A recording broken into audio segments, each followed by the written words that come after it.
புது நாடுகள் போய் வேலை பார்க்குறது கஷ்டம். அதே சமயத்தில் புது நாடுகள் யுத்தம் நடக்கும் பொழுது போய் வேலை பார்க்குறது ரொம்ப கஷ்டம். But I experienced. அதாவது இலங்கை மேலே ஒரு மோகம், உகாண்டா மேலே மோகம் இல்லாமல் இருந்தது. ஆனால் அதுக்கப்புறம் இந்த மக்களை புரிஞ்சு வேலை பார்க்கும் பொழுது ஒரு பேஷன். ஆப்கானிஸ்தான் போகும் பொழுது முற்றிலும் வேறு விதமான ஒன்று. ஏன்னா தாலிபான் அப்படின்னாவே வெறுக்கப்பட வேண்டிய ஒரு குரூப்பு அப்படின்னா நானும் வளர்ந்து வந்தேன். இங்கே போய் இவங்களால பாதிக்கப்பட்ட மக்களோட வேலை பார்க்குறேன் அப்படின்னா கண்டிப்பாக அவங்க மேலே இருக்கிற வெறுப்பு கொஞ்சம் அதிகமாக தான் இருந்தது. அதில் வேற மதம். இலங்கையில் போய் வேலை பார்த்ததுனால எனக்கு இஸ்லாமிய நண்பர்கள் பலர் இருந்தாங்க. அதனால் முஸ்லீம் அப்படின்னு அந்த உணர்வு நிறைய மாறிடுச்சு. அதாவது பாசிட்டிவாக மாறிடுச்சு. இலங்கை நண்பர்களுக்கு நன்றி. அது ஆப்கானில் போய் வேலை பார்க்கும் பொழுது பதட்டமாக இருந்துச்சு. ஏன்னா மொழி வேறு. எங்கே போனாலுமே அதிகமாக முக்கியமாக அவங்க கேட்குற கேள்வி, நீங்கள் முஸ்லீமா? ஏன்னா எல்லாருமே முஸ்லீமாங்க. நீங்களும் ஒரு முஸ்லீமா? இல்லை அப்படின்னு சொல்கிறது எனக்கு கஷ்டமாக இருந்துச்சு. ஆனால் அதான் உண்மை. அதனால் நீங்கள் என்ன மதம்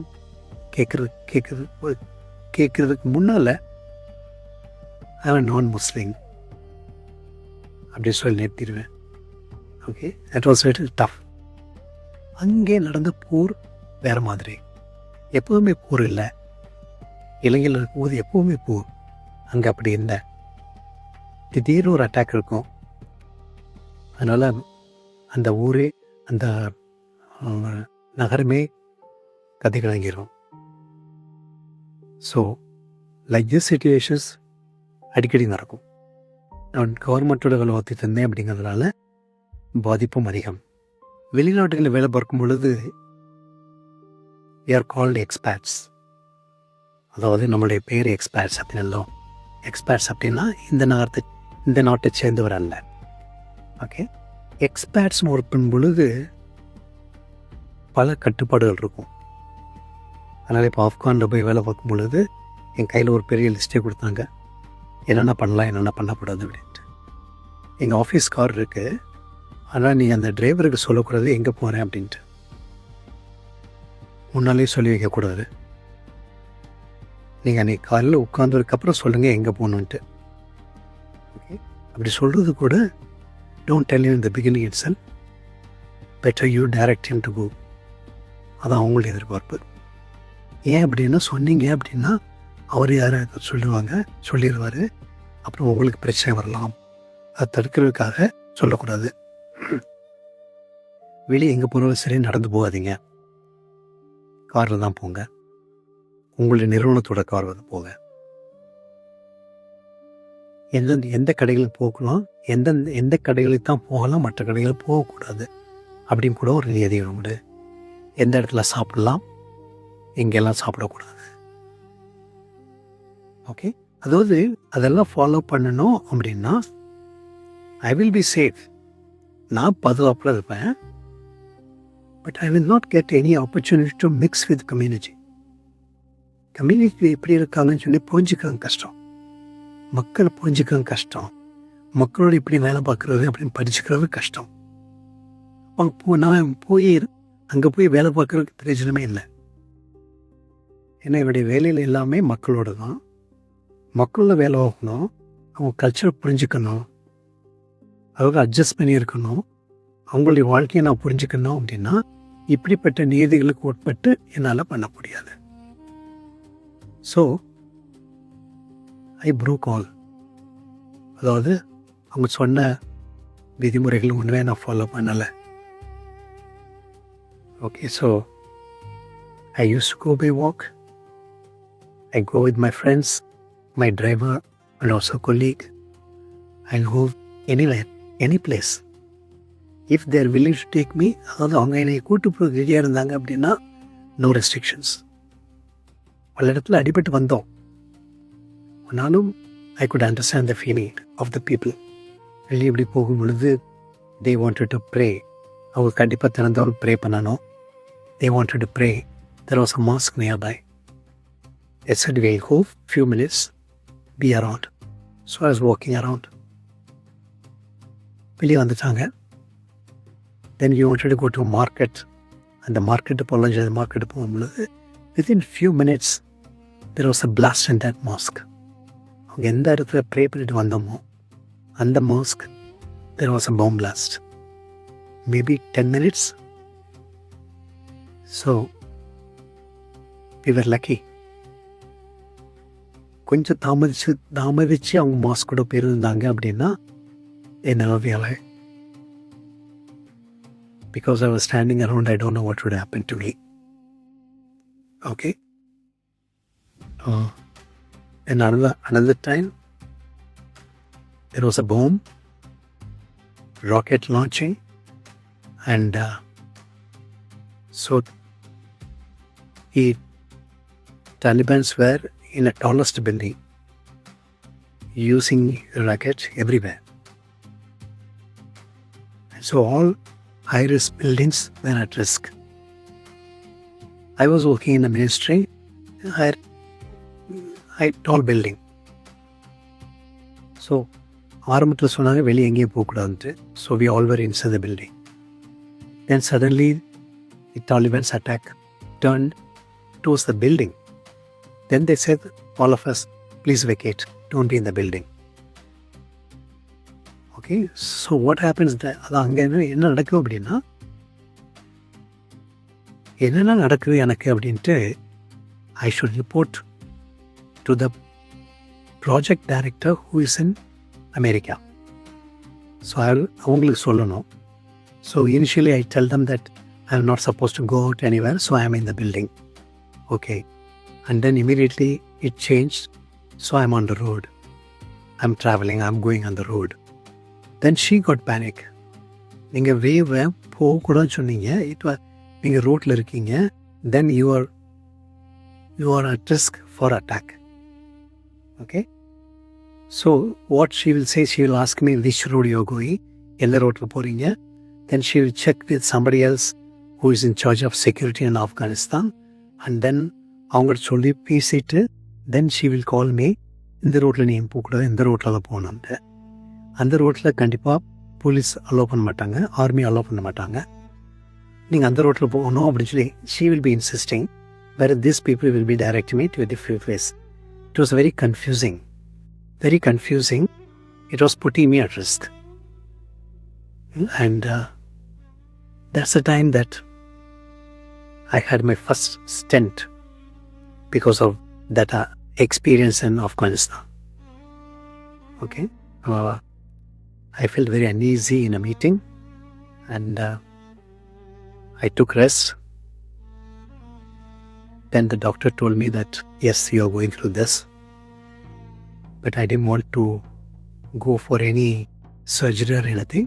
You mean you got an attack? Yeah. I didn't know. எனக்கு புரியலை அது அட்டாக் அப்படின்ட்டு. But when I went to the doctor, he told me that so further இன்வெஸ்டிகேஷனும் எனக்கு அங்கே போகிறதுக்கு விருப்பம் இல்லை. So I waited for 3 weeks, came back to Bangalore, went to Jaileva.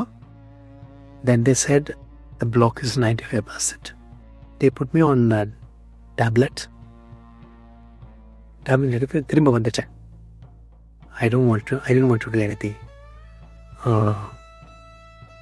Because at that time the project was in a crucial stage.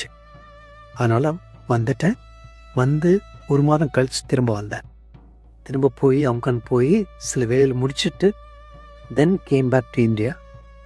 Then went through angiogram and then put a stent. Then went back to Afghanistan. It's very challenging to work. அதாவது போர்னால பாதிக்கப்பட்டவர்கள், யுத்தத்தினால் பாதிக்கப்பட்டவர்களோட வேலை பார்க்குறதுங்கிறது கஷ்டமாக இருக்கும். நான் சாதாரண வாழ்க்கையில் வரை கெட்லேயே பலர் மாட்டிக்கிட்டு தழைக்கிறோம், எப்படி வெளியேறன்னு தெரியாமல். யுத்தத்தினால, அதாவது மேன்மேட் டிசாஸ்டர் அப்படின்னு பார்க்கும் பொழுது நேச்சுரல் டிசாஸ்டர் வேறு, மேன்மேட் டிசாஸ்டர் வேறு. நேச்சுரல் டிசாஸ்டர் நம்ம தவிர்க்க முடியாகவே, அதனால் கடவுள் மேலே பழி போட்டு சமாளிக்கலாம். ஆனால் மனிதர்களால் வர்ற பாதிப்பு அப்படின் பொழுது அதிக எரிச்சல் இருக்கும், அதிக கோபம் இருக்கும், அதிகமான ஃப்ரஸ்ட்ரேஷன்ஸ், இதெல்லாம் மனசில் வச்சுக்கிட்டு வேலை பார்க்குறது மிக கஷ்டம். இதில் இறப்பு அப்படின்னு பார்க்கும் பொழுது பாதிப்பாதி. I was conducting a workshop in Afghanistan. Usually, என்னுடைய ஒர்க்ஷாப்பில் there's a session where we use awareness. அதை வச்சு எப்படி வேலையில் நம்ம எப்படி ஒடுவி, அதாவது நம்ம உணர்வுகளை எப்படி வெளிக்காட்டுறோம், எம்பத்தி, அதாவது ஒற்றுணர்வு சொல்கிறேன், அதை எப்படி நம்ம வளர்த்துக்கிறோம் அப்படிங்கிற உதாரணத்துக்காக அந்த கல்லை உபயோகித்து ஒரு செஷன் எடுத்தேன். கல்லெலாம் கொடுத்து அந்த எக்ஸசைஸ் பண்ணிவிட்டு திரும்ப கல் எடுத்து போவோம். திஸ் மேன் ஒரு நபர், யூஸ் அ பார்ட்டிசிபென்ட், கல்லை கொடுக்க மாட்டேன்ட்டார். Usually I don't leave the students with them, விட்டு வரமாட்டேன், கொடுக்க மாட்டேன்ட்டார். இல்லை நீங்கள் கொடுக்கத்தான் செய்யணும்னு சொல்லும் பொழுது அழ ஆரம்பிச்சிட்டார். விக்கி தேம்பி அழ ஆரம்பிச்சிட்டார். அதான் அவர் என்ன சொல்லுவார் அப்படின்னா, நீங்கள் சொன்ன கதையை கேட்கும்போது ஐ ரிமெம்பர், அதாவது என்னுடைய மகள் ஒரு ஞாபகம் வந்தது. I lost my daughter in one of the attacks by Taliban. So இந்த கல்லை பார்க்கும்பொழுது இரு மகள் ஞாபகம் தான் வருங்க. I don't want to give it. I want to have it. இதா என்னை பர்ட்ஸு யூஸ்வலி இன்சிஸ்ட் பண்ணி கல் வாங்கிடலாம். அந்த சமயத்தில் கண்டிப்பாக அந்த கல் எடுத்து திரும்ப வாங்க மனசில். So he said, after many years we were in contact. So he said, I still have this too. So சில அனுபவங்கள் அதெல்லாம் நம்ம ஒர்க் ஷாப்பில் சில ஈவெண்ட்ஸ் கண்டிப்பாக மனசை பாதிக்கும். many things have happened. இலங்கையில் வேலை பார்க்கும் பொழுது பல எல்டிடி லீடர்ஸோட தொடர்பு இருந்தது. தொடர்பு இல்லைன்னா ரியலி சம்மந்தப்பட்ட தொடர்பு. தென் 2007-8 கொஞ்சம் கவர்மெண்ட் வந்து ஏஜிடியை ரொம்ப நெருக்கமாக பிடிச்சிட்டாங்க. அந்த சமயத்தில் 1 by 1 இவர் ஷாட் பை ஸ்னைப்பர் வச்சு கொண்டுட்டாங்க. So there were quite a few people whom we knew. வீன்னு சொல்லும் பொழுது as organization we knew, we had contacted them during that time. So அவங்களாம் அடிபடப்பட்டாங்க சொல்லும் பொழுது அந்த அடி நமக்கு விழுந்தது போல இருக்கும். But that's a war line. யா, இதுவும் ஒரு படிப்பினை தான். அதாவது you can't have much close contacts with people you work with or people you live with. உங்கள் மனசும் சில சமயத்தில் கல்லாகிரும் அப்படின்னா then we also should know how to deal with that. இப்படி கல்லாகிற மனசு, இந்த மனசோட மற்றவங்க எப்படி வேலை பார்க்கலாம் இல்லை அதையும் தெரிஞ்சுக்கணும். So your mind should be ready to be with people closely, kind of attached detachment.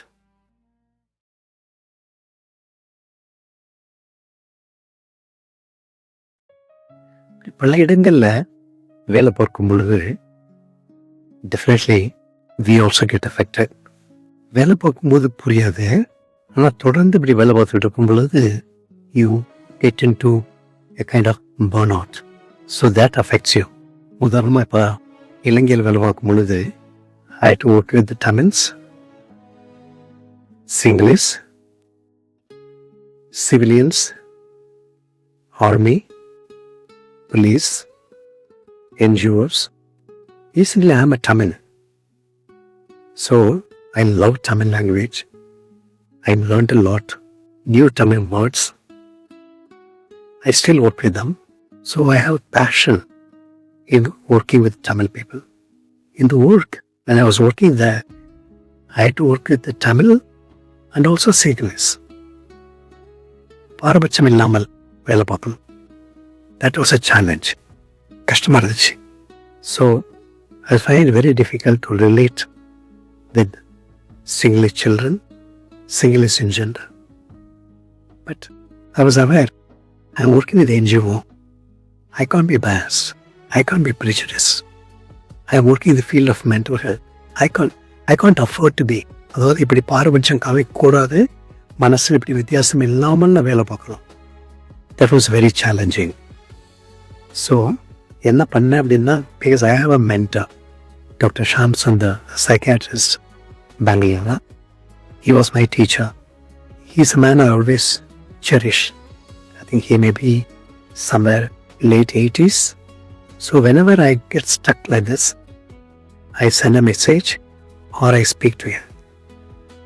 So he helps me how to overcome this kind of prejudice, how to overcome such feelings and how to deal with them. That was great.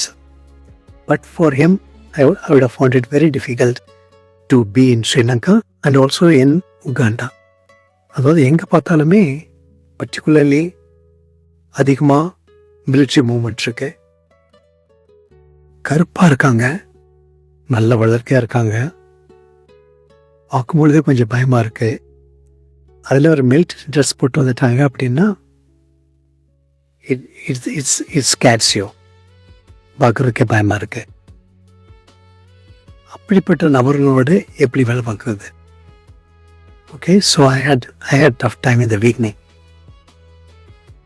It took, அதாவது அதிகமாக எடுத்துச்சு. அவங்களும் நம்மளை போல மனிதர்கள் தான், colour வித்தியாசமாக இருக்கலாம், ஆனால் மனம் ஒரே மனம் அப்படின்னு உணர்ந்து வேலை பார்க்கறதுக்கு கொஞ்சம் டைம் ஆச்சு. But these are the difficult situations where I have to change my attitude in my work, change my approach in my work and respect them and also recognize what they have. Okay, for all that we need strong support, a mentor. Okay, a mentor whom you like, you appreciate, you will be a model. Okay, so though it was challenging, burning out, sometimes I feel சில சமயம் இந்த வேலையை விட்டு போயிடுவோமா அப்படின்னு தோன்றது உண்டு. when I அதாவது ஆஃப்ரிக்காவில் வேலை பார்க்க போகிறது இல்லை ஆப்கானிஸ்தானில் வேலை பார்க்க போகிறது இந்த உணர்வு பலரும் வந்திருப்பேன். But always it help me to be in touch with Dr. Shamson.